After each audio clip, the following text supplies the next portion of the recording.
Senhor Jesus. Amém, Senhor Jesus. Senhor Jesus. Oh, Senhor Jesus. Amém. É muito bom estar aqui. É muito bom mesmo. A gente só sabe realmente quando a gente sai, como o Ricardo está falando. Não é fácil. Mas assim, não fala assim, subindo o voo. Essa é a necessidade de Deus. De fato, assim, a gente esteja sempre subindo. Subir não é fácil, irmãos. Vocês podem ter certeza de uma coisa, que descer é a coisa mais fácil que existe. Desistir é a coisa mais fácil que existe. Mas subir não é fácil. Mas esse é o segredo. Sabe por quê? Porque na subida você precisa de ajuda. Você precisa de incentivo. Você precisa de apoio. Né? Então, louvado seja o Senhor, irmãos. Ricardo, hoje de manhã, quando eu liguei o celular, aí eu vi a mensagem de Ricardo, né? Perguntando se eu poderia ficar com o encargo da palavra. Confesso que estou nervoso até agora. Aí eu orei ao Senhor, disse: Senhor, não dá para chegar e falar qualquer coisa, porque assim, tenho que falar? Tem. Não vou dizer que não tenho que falar. Mas não é uma questão do que eu quero falar. Tem que ser uma questão do que o Senhor quer falar. Eu estava ouvindo uma vez o testemunho de Pedro, de Esdras, a gente estava tendo uma comunhão, e o testemunho dele também, ele falando assim, como é difícil você chegar nas igrejas, e os irmãos falam assim, irmão, você vem e você traz o encargo da palavra. Aí ele falou assim, nós temos que orar muito, Senhor, para saber o que é que a gente vai falar. E olha que eles são os irmãos que cuidam, né, das igrejas. Porque assim, é uma questão de convivência. Irmão, você só consegue falar de uma pessoa adequadamente se você conviver com ela. Se você não tem um convívio, fica difícil. Às vezes você olha para uma pessoa, você interpreta, fala assim, aquela pessoa é muito enjoada, né? Aquela pessoa, você não conhece ela, você julgou pela coisa, uma aparência talvez. Aí quando você começa a conviver, começa a ter ali um relacionamento, né, normal, aí você descobre, rapaz, que surpresa, né? Como aquela pessoa é diferente do que eu imaginava. Então, irmãos, assim, e eu estava orando ao Senhor. E esse encargo do Deus da glória, assim, foi um sentimento que o Senhor me deu quando eu estava liberando a mensagem, né, preparando a mensagem, lá em Petrolina.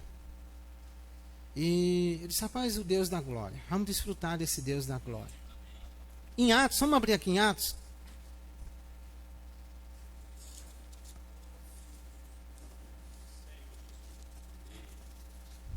Deixa eu pegar uma coisa aqui que eu acho que...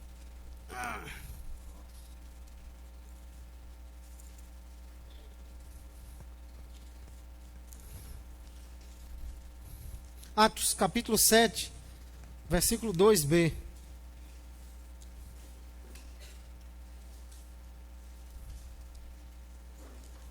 Atos capítulo 7, versículo 2b.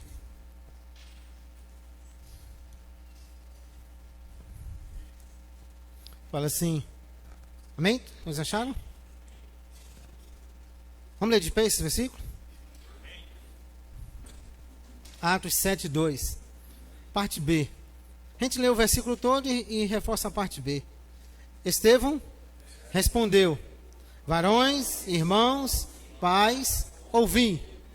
O Deus da glória apareceu a Abraão, nosso pai, quando estava na Mesopotâmia, antes de habitar em Harã. Vamos repetir? O Deus da glória apareceu a Abraão, nosso pai, quando estava na Mesopotâmia, antes de habitar em Harã. Amém? Senhor Jesus. Aqui fala que o Deus da glória. Sabe, irmãos, sempre que Deus aparece, Ele aparece para mudar uma situação. Ele aparece para trazer algo, transformar algo. Um dia, a terra ela tornou-se sem forma e vazia.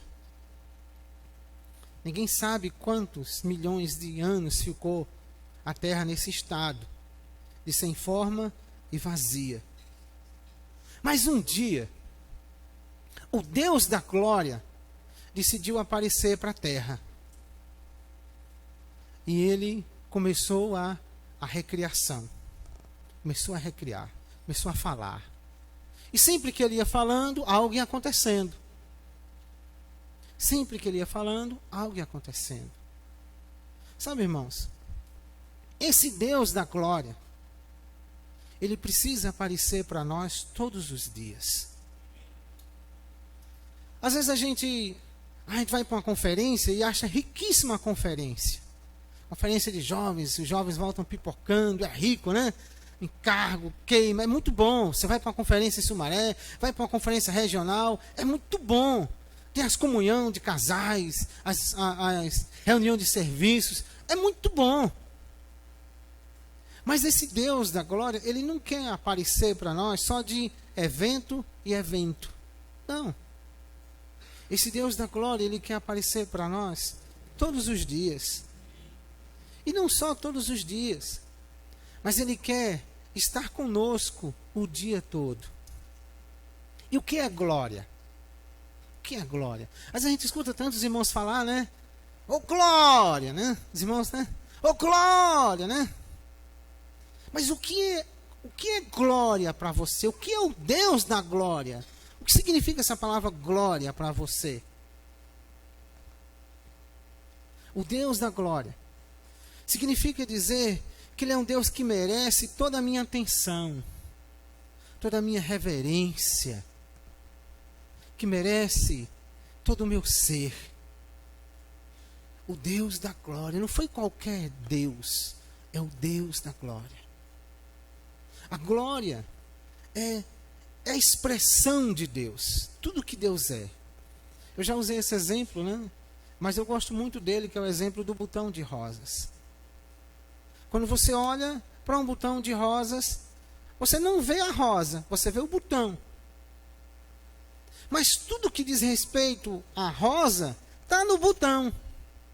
O perfume, a beleza, a sensibilidade, tudo está no botão. Mas você só consegue desfrutar da rosa, que é a glória do botão, quando o botão se abre. Então, você sabe o que é o Deus da glória? É o quanto ele tem se revelado para você no seu dia a dia. É o quanto ele tem de experiência, o quanto você tem de experiência com esse Deus no seu dia a dia. Esse é o Deus da glória. É o Deus que quando você está passando por uma dificuldade, por uma doença, por uma situação financeira, seja qual for a sua dificuldade, o seu problema, a sua situação, é o Deus que quando você vai diante dele, você consegue desfrutar de paz. Você consegue ser suprido na sua carência, na sua necessidade humana. Veja, irmãos, esse Deus da glória, ele é um Deus que se fez homem. Ele é um Deus que um dia alguém falou assim: você não sabe o que é o viver humano. Você não sabe o que é isso. Você não sabe o que é sentir essas chagas que eu estou sentindo, essas feridas. Você não sabe o que eu estou sentindo na minha alma. Você não sabe. Você não é homem para saber o que eu estou sentindo. E quem disse isso, disse desesperado. Jó falou isso, desesperado. E eu digo para vocês que Deus deve ter chorado nessa hora.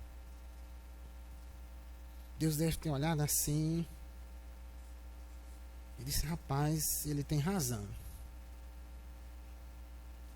Satanás falou assim: pele por pele, tudo dará ao homem em troca da sua alma. Aí eu falei assim: foi tão fácil falar, vai lá e toca na alma dele. Foi tão fácil. Eu vou correr um risco. O maior risco do universo. eu vou me tornar um homem. E vou passar por todo esse viver aí, por tudo. A Bíblia diz que o Senhor foi tentado em todas as coisas. Você sabe o que é ser tentado em todas as coisas? Você sabe? Eu não sei e não quero saber nunca. Porque eu não quero ser tentado. Não sei se vocês querem, mas eu não quero. Porque você acha que é fácil? Não é fácil. Nas pequenas coisas que nós somos tentados, vou dar um exemplo. Você está proibido de comer torta de chocolate. Você não pode comer chocolate. Para quem é doido por chocolate, aí você chega e põe uma torta de chocolate na frente dele. Vocês pensaram assim numa coisa bem, né? Irmão, a gente pensa, quando fala em tentação, só vê essas coisas assim absurdas também, né? Coisas simples. Aí colocam assim uma torta de chocolate na frente de quem não está podendo comer. Aí você acha que é fácil ser tentado? Não é fácil, não. Você quer um exemplo? Fala para uma criança que ama tomar refrigerante, fala assim, você não vai tomar refrigerante. E tem mais, eu vou botar refrigerante na sua frente e você não vai beber. Você acha que é fácil para uma criança não tomar refrigerante? Se ela ama refrigerante? Não é fácil. Então, nós nunca fomos tentados em todas as coisas, e eu digo para vocês, e eu nem quero ser tentado. Mas esse Deus da glória, ele foi tentado em todas as coisas. Senhor Jesus. E quando você chega em Gênesis 1 e 2, você vê Deus recriando todas as coisas. Aí quando você pega Gênesis 3 e 4, você vê algumas coisas acontecendo. Gênesis 3 e 4, você vê a desobediência do homem. Você vê o homem sendo expulso do jardim do Éden. Você vê Caim matando Abel. E no final do capítulo 4, você vê algo assim que é para dar um certo refrigério diante de tanta situação. Você vê um homem invocando o nome do Senhor. Capítulo 4 termina assim. Aí quando você chega no capítulo 5, você vê o nascimento de dois homens. Enoque e Noé. Dois homens que o Deus da glória, que eles andavam com Deus da glória. Vocês acham que era fácil viver na época de Adão, na época de Enoque e de Noé? Não era fácil. Se eles não andassem com Deus da glória, a Bíblia fala que Enoque andou com Deus, né? Se eles não tivessem essa experiência de andar com o Senhor, um foi transladado, o outro Deus preservou, não, vai ficar aí porque eu tenho algo diferente para você. Mas no capítulo 5 nós vemos esses dois homens, certo? O nascimento desses dois homens. Aí quando você chega no capítulo 6, aí começa de novo assim algo, a mistura, né? A mistura que não poderia acontecer. A mistura de duas espécies. Os anjos caídos coabitaram com as filhas dos homens. E assim, e a situação foi se degradando, se degradando. Aí você vê do 6 ao 10, irmãos, só a coisa cada dia que passa se complicando. Tem algumas coisas positivas, que é o chamamento de Noé.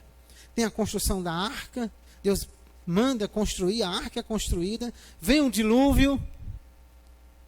Nada na Bíblia, irmãos, é por acaso. Nada acontece porque Deus não tinha o que fazer. Não, tudo tem uma ordem. E quando você chega no capítulo 10, versículo 8, nasce um cidadão chamado Nimrod. E o que é que Nimrod faz? Nimrod começa a levar as pessoas a ir de encontro com o que Deus tinha falado. Deus falou assim, vocês saiam agora da arca e se multipliquem, povoem a terra. E Nimrod leva todos a ficar num canto só, e ainda constrói uma torre, levando as pessoas a se afastarem de Deus. E isso durou apenas 350 anos, 352 anos mais ou menos. Então o homem ele tem muita facilidade de se afastar desse Deus da glória. Muita facilidade. Qualquer coisinha, irmãos, a gente se afasta de Deus. Porque, infelizmente, existe uma natureza dentro de nós que é o pecado. Quando Adão desobedeceu, que o Senhor, na viração do dia, o Senhor chama Adão, Adão fala assim: ao ouvir a tua voz, tive medo e me escondi. Quem foi que ensinou a Adão o que era medo? Quem foi que ensinou a Adão o que era medo? Foi você, Adriano, que ensinou a Adão? Eu acho que foi Josiane. Foi tu, não foi? Quem foi? Foi Rossani que ensinou? Quem foi que ensinou a Adão a ter medo? O pecado. O pecado ensinou a Adão a ter medo. Quem foi que ensinou o seu bebê de 1 ano a ter uma alma tão forte? Com 1 ano já saber que quer uma coisa, você tira uma coisinha dele, ele esperneia, chora, faz aquela zoada mal do mundo, né? Quem foi que ensinou esse bebê? Quem foi que ensinou um bebê de 2 anos, 3 anos a mentir? Quem tem criança nessa idade aqui? Pronto. Quantos anos a criança? 3 anos. Como é o nome da irmã? Geisa. Tudo bom, Geisa? Como é o nome da tua criança? É o Gustavo. Você ensinou o Gustavo a mentir, Geisa? Não. E quem foi que ensinou isso a ele? Ah, foi tua esposa, não? Foi a vovó, não? Não, vovô? Ah, fala em vovó e vovô, falar uma coisa para os avós, certo? A avó fala assim, principalmente as avós, fala assim: ah, a avó é para estragar neto. Não fala isso. Não fala isso. Já tem um mundo para estragar nossos filhos, nossos netos. Não. A avó, por ter mais maturidade, por ter mais experiência, não é para estragar. É para ajudar os filhos a criar, a educar, a guardar. Né? Outra frase popular, né? Eu crio meus filhos para o mundo. Eu digo, então tudo bem. Então depois não reclame se o mundo tomar de volta para ele. Você não está criando para ele? Se você está criando seu filho para o mundo vai tomar ele para si. Agora, se você está criando para Deus, aí é outra história. Então, para quem você cria seu filho? Seus filhos? Para o mundo ou para Deus? É para o Deus da glória um dia aparecer para eles? Ou é para o mundo aparecer para eles e assim, olha eu aqui. Quem tem que aparecer para seus filhos? Então, quando a gente vai vendo, irmãos, a situação vai piorando. Mas o que eu acho interessante é que em Gênesis 12, vamos abrir aqui em Gênesis 12, acontece algo bem interessante. É que em Gênesis 12, no versículo 1, fala assim: ora, disse Deus a Abrão. Em Gênesis 11, o pai de Abrão já tinha decidido sair dali de Ur dos Caldeus e foi até Tera. Parou ali na metade do caminho. Mas ele falou assim: ora, disse o Senhor a Abrão: sai. Pronto, eu quero parar aqui. Sai. Sai. Sai. Deus, ele deu um comando. Quem entende da área de internet, nessa área de tecnologia, né, de internet, de informática, né? Você prepara todo um relatório, todo um esquema, né? Algo que deu muito trabalho a você. Você passou meses fazendo tudo isso. Um projeto. Aí está tudo ali na tela do computador, tudo ali pronto, esperando um comando seu para ser salvo ou ser deletado. Agora imagina você passar a sua vida fazendo algo e de repente alguém deletar sem querer. Um projeto seu, projeto de 1 ano, você trabalhando, aí alguém sem querer deleta. O que é que você acha disso? É fácil? Não é fácil, né? Então, um comando, ele pode mudar toda uma história. Um comando. E Deus deu um comando a Abraão: sai. Todos os dias, irmãos, Deus dá um comando para nós: sai.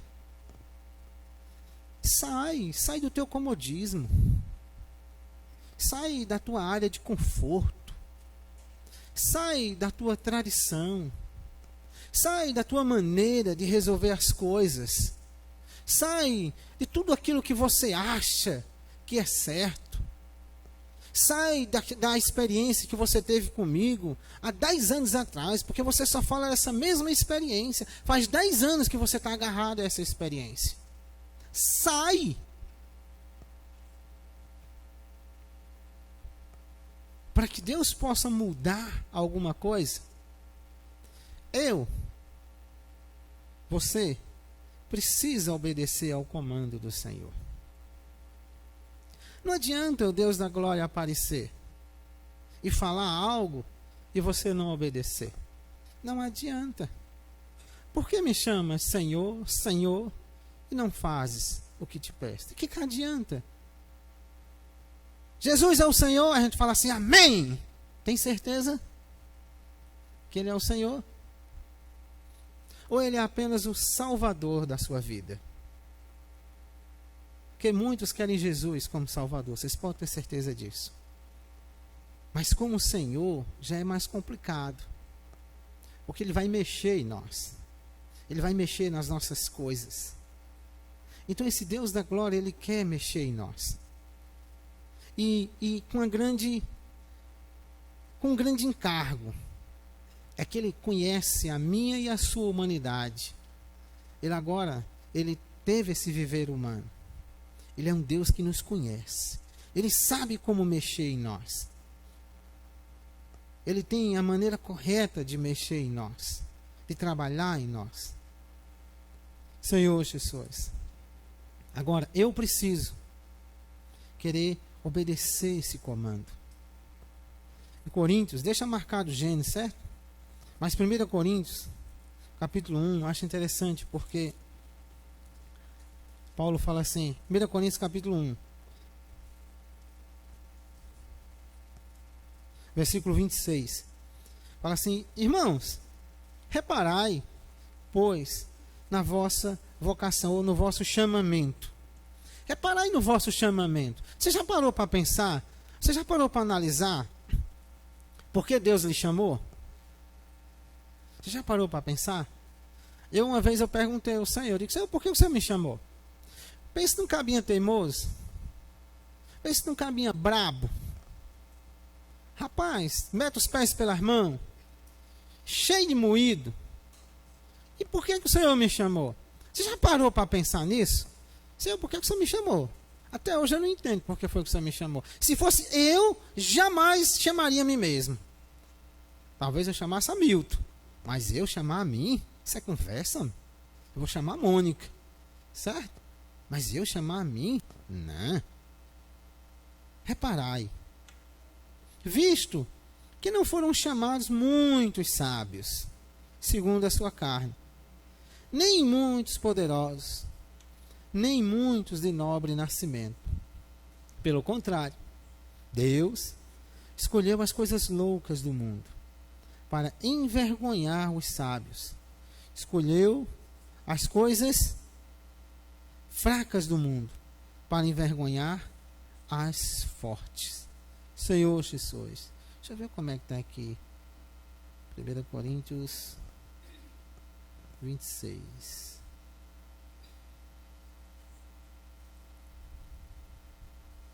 Interessante que fala assim, irmãos, contemplai a vossa vocação. Realmente eu gosto dessa versão, porque fala assim, contemplar é você de fato parar, né? Como eu estava falando, analisar. Por que eu fui chamado? Pois não foram convocados. A diferença de chamamento para convocação é muito grande. Vocês sabem disso? Vou dar um exemplo bem simples. Os varões, quando completam 18 anos, são chamados ou convocados a se apresentar no quartel do exército? Hein? Chamados? São convocados. O chamamento, você pode dizer não. Mas na convocação, você não pode dizer não. No chamamento, você tem escolha. Na convocação, não. Você passou num concurso top. Aí você foi convocado a assumir o emprego. E aí? Você vai ou não vai? Chamamento, você fala assim, não, não vou não. Mas convocado, meu amigo, se você não for, eu vou perder meu emprego. Então, fomos convocados. Não foram convocados muitos sábios de acordo com critérios humanos. Se fosse por critérios humanos, nenhum de nós estaria servindo o Senhor. Nenhum de nós. Mas esse Deus, ele decidiu, viu, Kennedy? Esse Deus, ele decidiu aparecer a você, irmão. Ele decidiu. Ele quis. Se fosse por critério humano, Anderson, né? Se fosse por critério humano, Anderson, talvez Deus nunca chamasse você, irmão. Nunca me chamasse. Nunca me chamasse. Se fosse por capacidade humana, talvez Deus nunca chamasse a gente. Mas ele decidiu, ele quis. E isso, irmão, precisa nos impressionar. Você sabe por que Deus querer se revelar para você? Como é o nome do irmão? Luan? Hein, Luan? Tu já pensaste nisso, Luan? Não foi qualquer pessoa, não, Luan. Foi o Deus, Criador dos céus e da terra. Ele um dia, antes da criação do mundo, antes de seus pais sonharem em existir, esse Deus da glória, ele falou assim, um dia, eu vou mover uma situação e eu vou me apresentar ao Luan. Rapaz, eu não sei como foi que você criou no Senhor, mas cada um tem a sua experiência, não tem? Cada um tem a nossa experiência com o Senhor. Esse Deus, ele apareceu para nós. Irmão, ele não apareceu, não foi só Abraão, não. Talvez você diga para mim, irmão, Abraão era o pai da fé. Bem, ele não era o pai da fé. Não diga isso. Não. Ele tornou-se o pai da fé. Mas quando esse Deus da glória apareceu para Abraão, cara, sabe quem era Abraão? Você sabe quem era Abraão? Abraão era um filho de papai. O cara era rico, meu amigo. Vocês sabiam que Abraão era rico? Era. Tera era um alto comerciante. Ele tinha uma indústria de ídolos. Ele fazia imagem de escultura. O cara era empresário. Entendeu? Abraão não era um pobre lascado, não. Abraão não era qualquer um, não. Ele era um cara rico. Era um jovem rico. Que eu digo a vocês, não queria saber de Deus coisa nenhuma, não. Certo? Talvez se fosse um pobre, um lascado, não, porque Deus teve peninha dele, que ele era pobre, ele era isso, ele era um coitadinho. A gente tem mania de pensar dessa maneira. Mas não, o cara era rico. Aí foi abrir uma outra empresa, né, em outra cidade, que quando o pai de Abraão saiu de Ur dos Caldeus, sabe porque ele queria fortalecer o comércio dele. Mas Deus disse assim, quando você chega no capítulo 11, você vê homens criando uma torre bem alta para tornar célebre o seu nome. Engraçado, né? Os homens querendo tornar célebre o seu nome. Capítulo 11 é isso, de Gênesis. Você sabe por que é? Como é o nome dessa rua? Costa e Silva. Quem foi Costa e Silva? Quem sabe me dizer? Vocês estão bem informados. Certo? Aí tem essa outra que é, sei o que, Kennedy, né? Juscelino Kubitschek. Certo. Diga o nome de outra rua. Epitácio Pessoa. Você sabe por que as ruas têm nome de pessoas? Por que as avenidas têm nome de pessoas? Você sabe por quê, Hamilton? Você sabe por quê, Mateus? É porque o homem tem um problema. Desde que ele desobedeceu, ele criou um problema. O homem não foi criado para morrer. O homem foi criado para viver eternamente. Então a maneira de tornar célebre, de uma maneira eterna, pelo menos o nome das pessoas, é dando nome a ruas, avenidas, a praças, a alas de hospital. Pronto. Aí o nome de fulano está eternizado. Né? Avenida Epitácio Pessoa. É a maneira de tornar célebre. Esse é o esforço do homem. Tentar tornar célebre o seu nome. Aí Deus fala assim.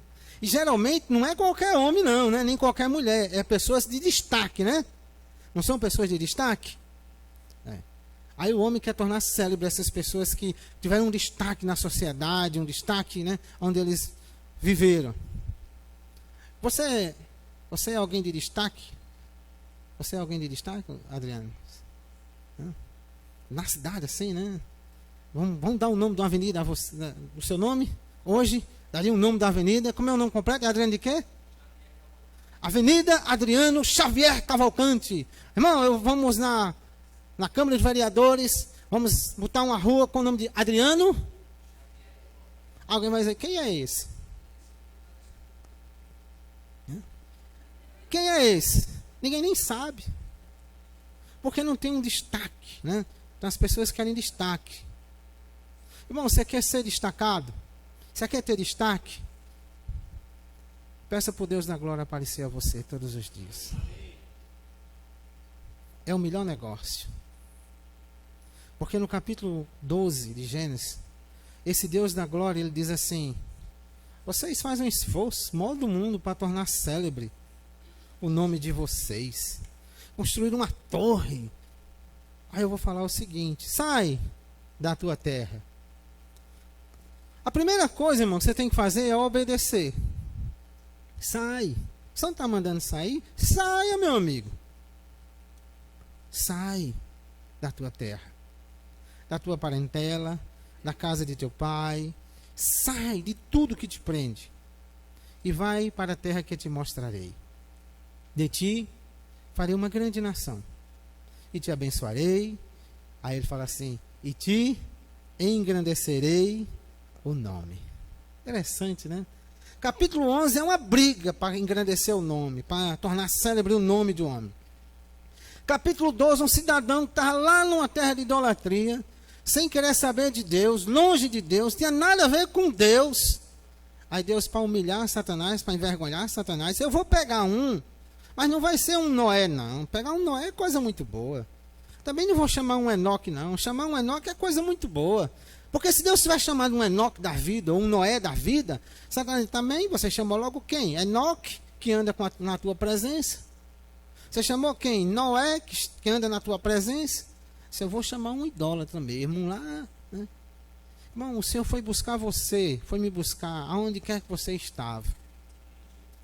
É para tornar o homem doido.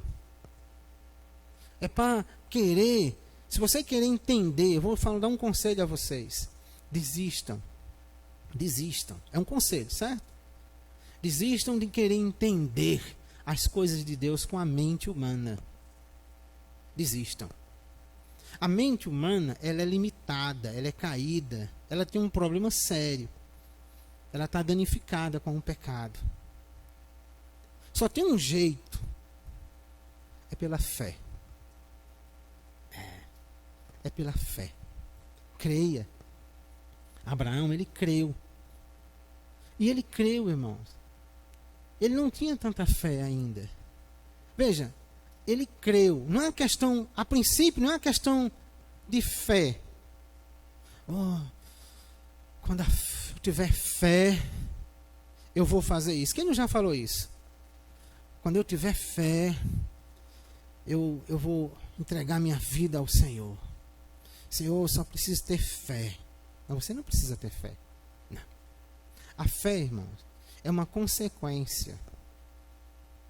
A fé é uma consequência de nós termos um relacionamento com Deus. A fé não é um passe mágico. Você faz isso e a fé chegou. Não. A fé, por um lado, é o Senhor, Jesus Cristo. Ele está dentro de você. Isso é algo ainda objetivo, de uma certa maneira. Subjetivamente também, ele está dentro de você. A fé está ali dentro.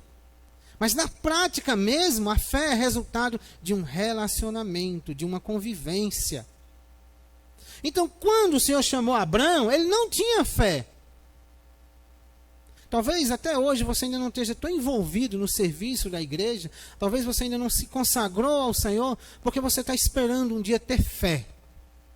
Não, gente. Se você já creu, a fé está dentro de você. Agora, na prática, o que você precisa é crer. Somente creia. Creia e saia. Saia, faça aquilo que Deus está mandando você fazer, está pedindo para você fazer. Aí, à medida que você vai crendo, você vai tendo um relacionamento com o Senhor, aí a fé, ela vai sendo trabalhada dentro de mim, dentro de você, e essa fé ela vai crescendo.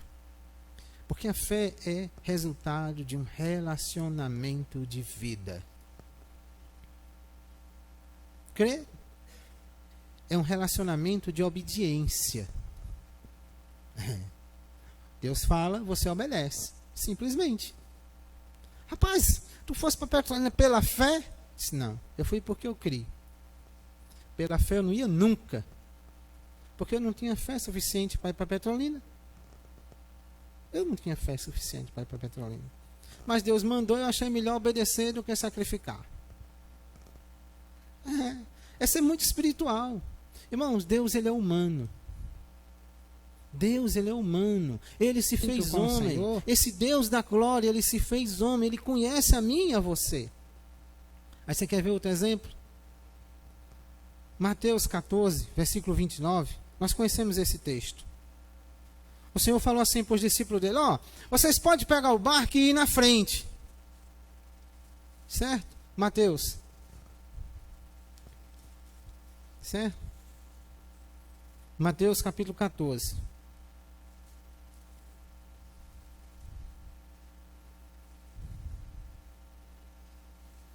Certo? Mateus capítulo 14, versículo 29, não lê agora não. Mas no capítulo 14, do versículo 22 em diante, fala que o Senhor mandou os discípulos ir, pega o barco e vão na frente aí. Aí os discípulos pegaram o barco e foram na frente, né? E o Senhor foi orar. Aí, determinada hora, o Senhor disse, agora eu vou até os discípulos. Aí o Senhor pensou assim, eu posso ir de barco. Pego um barco, vou remando. Bem, eu posso ir voando. Vou voando. Não, mas eu gosto de caminhar. O Senhor gostava de caminhar. Se eu gostava de caminhar, se eu vou caminhando. Aí saiu caminhando em cima do mar, né? Caminhando. Aí os discípulos, quando viram de longe, a gente conhece o contexto, fica tudo assustado. É um fantasma, aquele alvoroço todo. Deve ter se criado aquele alvoroço todo, aquela zoada toda, né? Mas veja, estavam todos dentro do barco. O Senhor falou assim, não tenham medo, sou eu. Ah, graças a Deus. É o Senhor, graças a Deus, graças a Deus, graças a Deus. Chega, Senhor, entra aqui no barco. Mas teve um que falou assim, Senhor, se és tu mesmo, manda eu ir até ti. Veja, não é você pular de dentro do barco para fora, não. Pular para dentro da água, não. Ah, é o Senhor! Aí eu me atiro. Pá! Não, gente, pelo amor de Deus. Espera o comando. Às vezes a gente quer fazer as coisas na emoção, né? Ah, é Jesus que está mandando eu fazer isso. Eu vou fazer. Aí se atira dentro do mar. Aí morre afogado. Deixa o Deus da glória dar o comando. Senhor, se és tu mesmo, manda que eu vá até a ti. Aí o Senhor falou assim, vem. Ah, doutor, agora que ele falou venha, você pode ir. Vá. Aí você vai. E você vai andar por cima da água. Qual a dificuldade? O Senhor não mandou? Irmão, mas e se eu afundar? Ah, esse é o problema. Você já começou a questionar. Né? Enquanto Pedro não estava olhando para nada, estava olhando só para o Senhor, ele estava caminhando. Mas aí você começa a olhar para as suas dificuldades, para as suas limitações, para as coisas ao redor.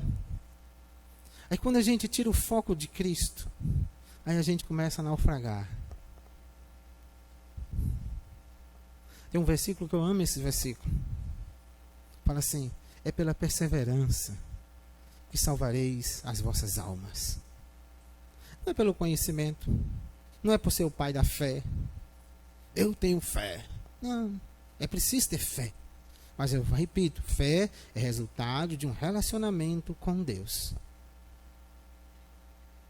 Certo? Quanto mais relacionamento com Deus, mais a fé é acrescentada a nós. Mas se você crê, pelo menos se você crê no falar de Deus, e você obedecer o falar de Deus, aí sim, pode sair do barco que você vai andar por sobre as águas.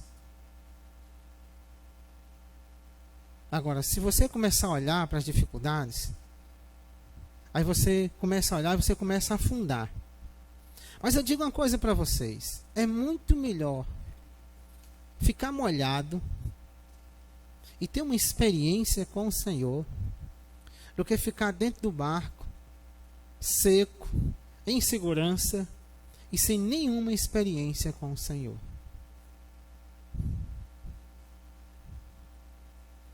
O Deus da glória quer levar você talvez a tomar um banho de água, né? Quer levar você a se molhar, quer levar você a ter essa experiência de se molhar. Sabe o que eu acho engraçado? É que quem gritou por socorro foi quem? Quem? Pedro. Pedro era o quê? Pescador que não sabe nadar, não? Pescador. E Pedro não sabia nadar, não? Por que ele ia morrer afogado? Por que ele gritou, Senhor, salva-me? Por que Pedro ia morrer afogado? Ele não sabia nadar, não? Porque em João 19 fala que quando o João falou, o Senhor, Pedro se jogou na água e saiu, e veio nadando. Por que agora Pedro fala assim, Senhor, me salva? Sabia ou não sabia nadar? Sabia. Não é interessante isso? É interessante que quando a gente depende de nós mesmos, é complicado, irmão. Tudo fica mais complicado. O Senhor, Ele quer, irmãos. Ele quer hoje avançar. E Deus, irmãos, só tem um jeito de avançar. É por meio de mim e de você. Agora, o Deus da glória tem que aparecer a mim e a você todos os dias. Quando você termina o Antigo Testamento, Deus olhou assim e falou, até aqui aparecia muitos homens, fiz grandes coisas por meio de muitos homens, mas até agora não consegui ter uma expressão da minha glória, de uma maneira como eu quero.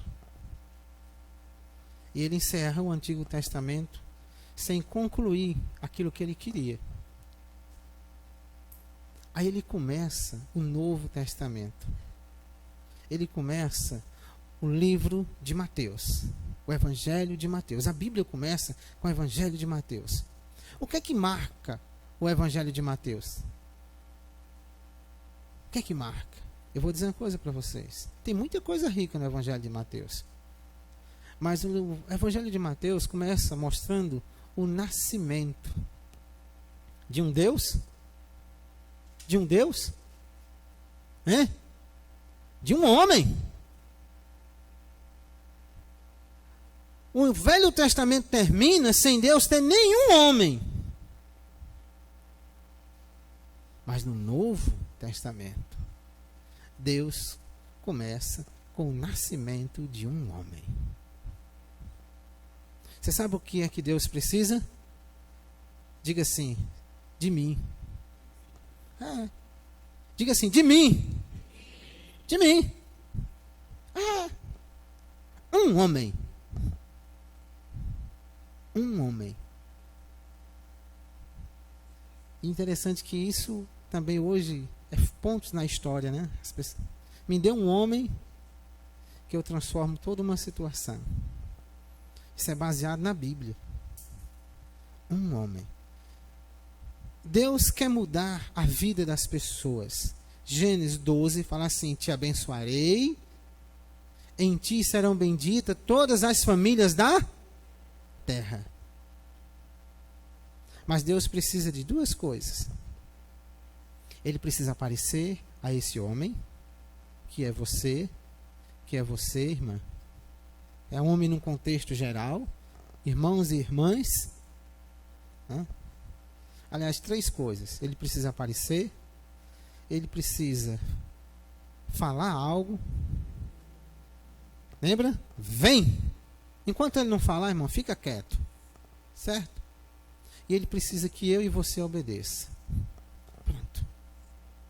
É só isso. E ele vai mudar tudo. Às vezes você ora. E fala assim, nada acontece. É porque você não está crendo. Você já ora duvidando. E precisamos, de fato, irmãos, nos esvaziar. Sabe, um outro homem, que quando o Deus da glória apareceu para ele, a vida dele mudou assim drasticamente. Você sabe me dizer quem foi? Quem sabe me dizer quem foi esse homem? Hein? Paulo. Saulo de Tarso. Saulo de Tarso. Quem chamaria Saulo de Tarso? Quem pregaria o evangelho para Saulo de Tarso? Seja sincero. Sabendo do que ele fazia naquela época. Ele simplesmente consentia com a morte dos cristãos, arrastava os cristãos para a prisão. Estava lá no dia que Estevão foi apedrejado, guardando a roupa dos que estavam apedrejando a Estevão, concordando com aquilo ali. Você pregaria o evangelho para Saulo? Vou contar uma experiência para vocês. Eu trabalhava comecei na Rádio Correio, entregando jornal de bicicleta, né? A gente era gazeteiro, chama de gazeteiro, não sei hoje como é que é, né? Naquela época era gazeteiro, as coisas, por muda o nome, né? Só que a Thalib Arruda, não é da época de vocês, mas os outros conhecem. A Thalib Arruda era um grande pistoleiro aqui da região, né? Diz que ele matava por brincadeira, né? Só que nós tínhamos uma dificuldade, entregar o jornal da Thalib Arruda, que ficava naquele prédio, assim, naquele bequinho ali em frente ao caldo de cana, né? Ele estava morando naquele prédio ali. Meu amigo, quando o gerente falou assim, a Thalib Arruda fez uma assinatura do jornal. Ele ligou para o jornal, fez a assinatura. Ninguém nunca teve coragem de ir lá cobrar, mas o jornal tem que ser entregue todo dia. Falando sério. Ninguém nunca teve coragem de ir lá cobrar. E também para entregar era um moído. Porque assim, ele queria receber em mãos, tinha dia. Tinha dias que ele queria receber em mãos. E o gazeteiro do setor, né, tremia nas bases. Você não vou entregar, não. Aí o chefe fazia, eu é que não vou. Você é quem vai. É interessante, né? Ninguém pregaria o evangelho, né, para Thalib Arruda. Interessante. Então assim, irmãos, mas o Deus da glória um dia apareceu para esse Saulo de Tarso. E esse Deus da glória mudou a vida desse homem. E esse homem decidiu ser pelo Senhor. Então, quando a gente hoje vê Paulo, né? Vê Paulo falando assim, sofro dores de parto, até ver Cristo formado em cada um de vós. Você vê um homem falando isso, conhecendo o histórico passado desse homem, você não iria acreditar. Mas sabe o que foi que aconteceu? O Deus da glória. Ele pode todas as coisas. Ele só precisa de uma coisa. Aliás, de duas. Que você creia e obedeça. Se a gente crer, irmãos, e se a gente obedecer o Senhor, Ele vai. E às vezes é tão simples, em coisas simples, gente. Às vezes você fala de maneira errada com a sua esposa. Lembra que esse Deus é humano? Ele é humano. Você falou de maneira errada com a sua esposa. Você foi grosseiro. Aí Deus da glória aparece a você. Ei, tu tá errado, macho velho. Tu tem que pedir perdão a ela. Mas Senhor, tem que pedir perdão a ela. Se o Deus da glória apareceu a você e pediu para você pedir perdão à sua esposa, eu dou um conselho. Obedeça. Sabe, irmã? Às vezes as irmãs têm aquele problema, né? Eu não vou me humilhar para meu marido. Bem, o Deus da glória falou assim, obedecei. Quem falou isso? Você tem dois aspectos.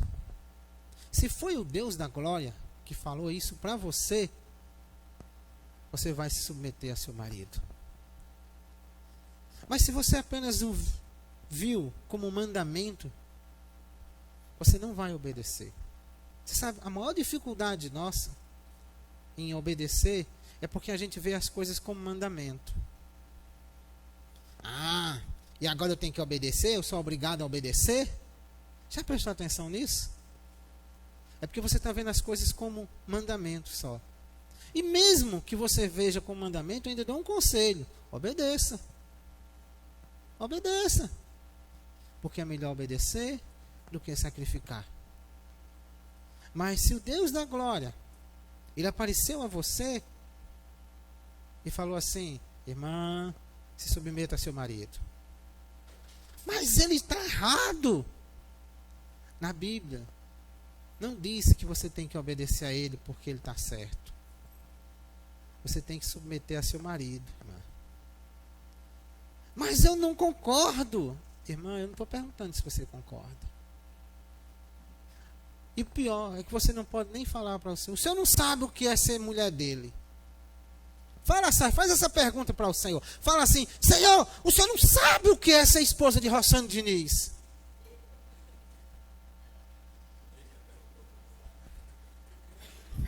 Você sabe o que é que ele vai responder? Você não sabe o que é ser esposa de você. Faz 2000 anos que eu tento convencer essa esposa a fazer as coisas que eu quero. Oh, esposa teimosa, essa minha. Vocês entendem, irmãos? É um Deus humano. Esse Deus da glória é um Deus humano. Jesus é o Senhor.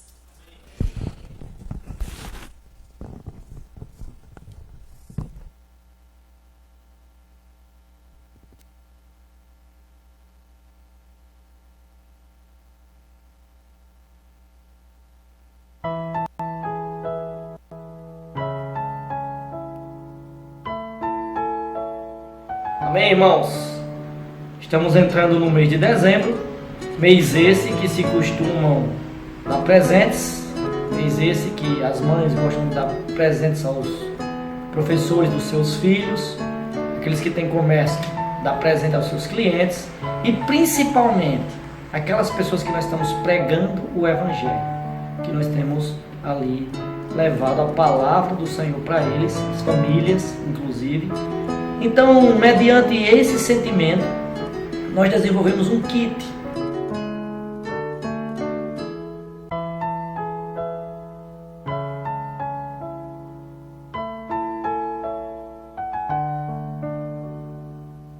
Onde vem um livro, que pode ser para casais, que pode ser a pregação do Evangelho. Também vem um jave, numa embalagem confeccionada à mão, com muito carinho, um lacinho com etiqueta para personalizar. E aí nós queríamos dar a oportunidade para os irmãos a presentear essas pessoas que vocês têm contato durante todo o ano, que tem contato agora, que está tendo contato na pregação do Evangelho, presentear com algo que vai abrir ainda mais o coração delas para receber a palavra de Deus. Pensando nisso, idealizamos esse kit e estamos disponibilizando a partir de hoje no serviço de literatura da igreja em Campina Grande. Procure já o seu exemplar e assim adquira e presenteie quem você ama e presenteie aquele que você quer pregar o Evangelho. Jesus é o Senhor.